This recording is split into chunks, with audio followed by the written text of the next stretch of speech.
Hello everyone, welcome to dynamic study. तो आज की क्लास में हम डिस्कस करने वाले हैं सर्व शिक्षा अभियान के बारे में, दैट इज SSA। तो अभी तक हमने समग्र शिक्षा अभियान को कवर कर लिया था। समग्र शिक्षा अभियान का ही पार्ट है सर्व शिक्षा अभियान। तो ये एक बहुत फेमस मिशन रहा है और इस मिशन के बारे में हम सारी चीज़ें डिस्कस करेंगे। इसकी सारी कंप्लीट हिस्ट्री, उसके साथ साथ जो इसके पार्ट्स हैं, जितना सब कुछ है, सब कुछ हम इस वीडियो में कवर करेंगे। तो चलिए स्टार्ट करते हैं। तो देखिए, सबसे पहले हमें समझना है कि सर्व शिक्षा अभियान क्या है। तो ये एक फ्लैगशिप प्रोग्राम था गवर्नमेंट ऑफ इंडिया का, जो कि स्टार्ट हुआ 2001 में, ठीक है। और इसका पर्पस क्या था? इसका पर्पस ये था कि हम यूनिवर्सलाइज कर सकें अपनी एलिमेंट्री एजुकेशन को। यूनिवर्सलाइजेशन ऑफ एलिमेंट्री एजुकेशन, यही एक इसका इम्पॉर्टेंट, आप कह सकते हैं इम्पॉर्टेंट इसका मिशन था, ठीक है। इसका मिशन यही था, यही इसका पर्पस था कि एलिमेंट्री एजुकेशन जो है वो सबको सब तक पहुंचाई जा सके। सर्व शिक्षा अभियान इसीलिए इसको कहते हैं कि सबको हम शिक्षा प्रोवाइड कर सके। कौन सी शिक्षा? Elementary education. तो SSA को ये बोला गया कि ये फ्री रहेगी एंड कंपलसरी रहेगी। हमारा जो राइट टू एजुकेशन एक्ट है उसी पे बेस्ड थी ये। और इसके साथ साथ ये बोला गया कि 16 से 14 ईयर्स के जो बच्चे हैं उनका फंडामेंटल राइट है कि उनके पास उनको शिक्षा का हक दिया गया है, उनको फंडामेंटल राइट दिया गया है। फंडामेंटल राइट के बारे में मैंने इससे पहले वाली वीडियो में सब कवर किया था। तो SSA आपका यही फंडामेंटल राइट को फुलफिल करता है। इसको ministry of human resource development, that is MHRD, and government of India ने स्टार्ट किया था और ये ऑपरेशनल हो गया था 2000 से 2001 के बीच में, ठीक है। इसलिए हम 2001 मान के चलते हैं कि 2001 में ये स्टार्ट हुआ था।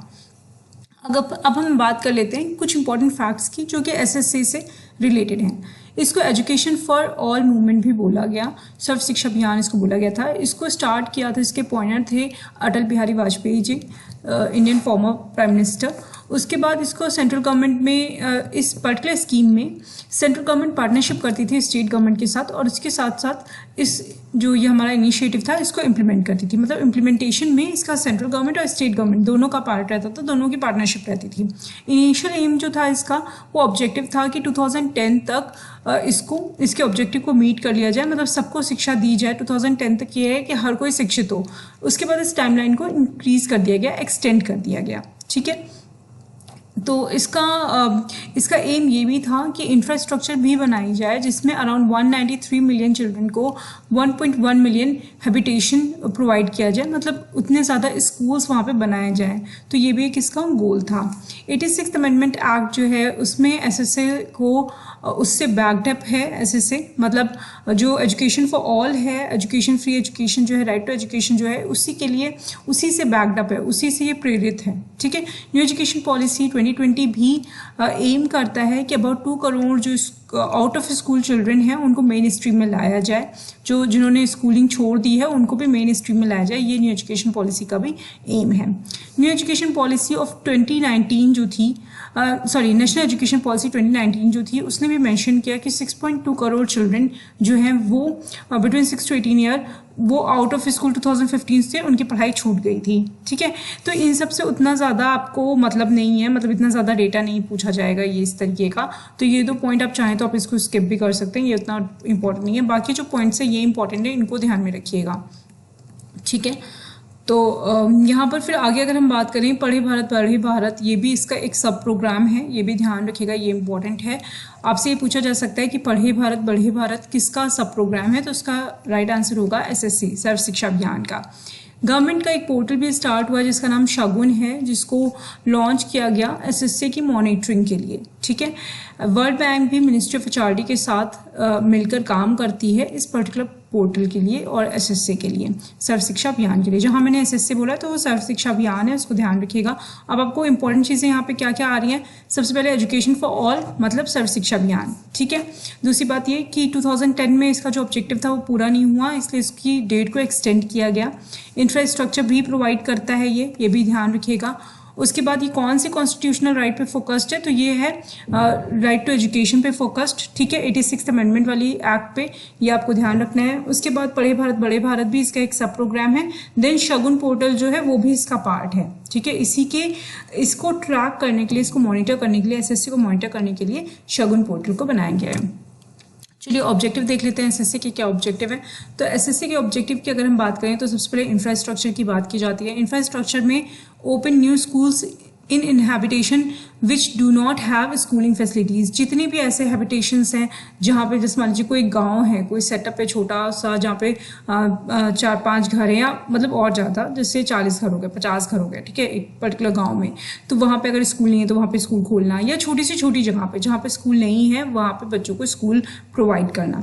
उसके बाद strengthen existing school infrastructure through provision of additional classes, rooms, toilets, drinking water.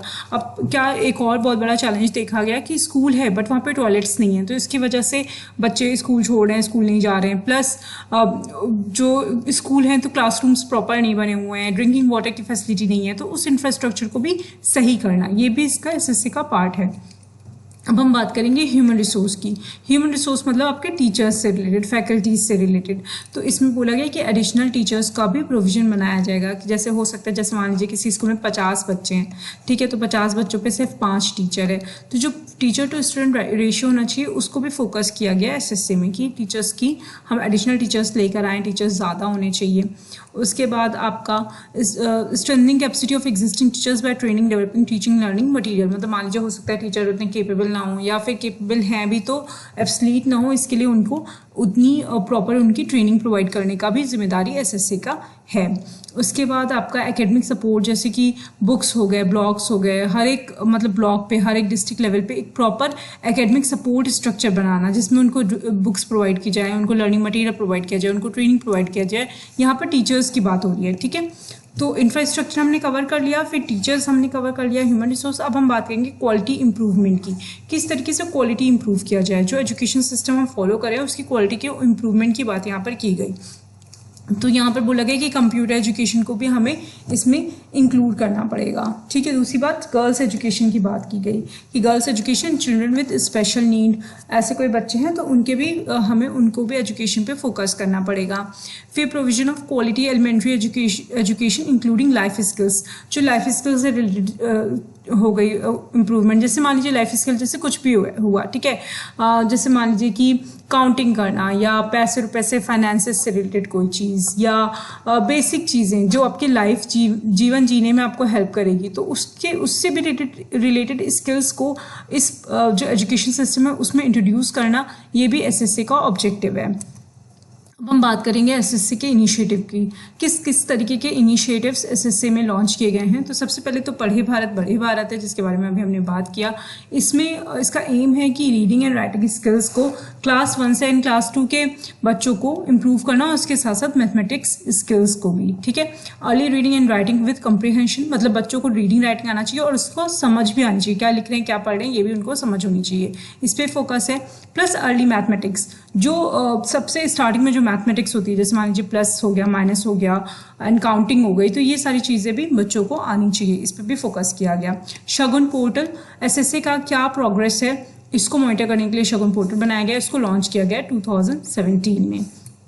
उसके बाद शाला सिद्धि मैंने एक क्लास में कवर किया हुआ है, वो वीडियो आपको मिल जाएगी, आप सर्च कर सकते हैं। तो उसमें मैंने शाला सिद्धि पूरा कवर किया हुआ था। अगर आपको नहीं समझ में आता है शाला सिद्धि तो आप मुझे कमेंट में बताइएगा, मैं उसको कवर कर दूंगी दोबारा। ये स्कूल स्टैंडर्ड इवैल्यूएशन प्रोग्राम है जिसके थ्रू भी इवैल्यूएट करते हैं कि क्या स्कूल में जो प्रॉपर गोल्स हैं उनको अचीव किया गया या नहीं किया गया, और उनको अचीव करने के लिए बहुत सारे एड्स भी प्रोवाइड किए जाते हैं। फिर उसके बाद है स्वच्छ विद्यालय, ये एक कैंपेन था, और क्लीन इंडिया क्लीन स्कूल्स जो नेशनल कैंपेन था उसके बेसिस पे भी स्वच्छ विद्यालय का कैंपेन स्टार्ट किया गया। इसका एम ये था कि हर एक स्कूल इंडिया के वेल फंक्शनिंग हो, वेल मेंटेन्ड हो, water sanitisation and hygiene facility जिनकी काफ़ी बेटर होनी चाहिए। तो ये हमारा एसएससी था, एसएससी की सारी चीज़ें हमने कवर कर ली। आई होप ये टॉपिक आपको क्लियर होगा। Thank you so much. अगर आपको कहीं पर भी कोई भी इशू है तो आप कमेंट करके पूछ सकते हैं। Keep on watching and keep on learning.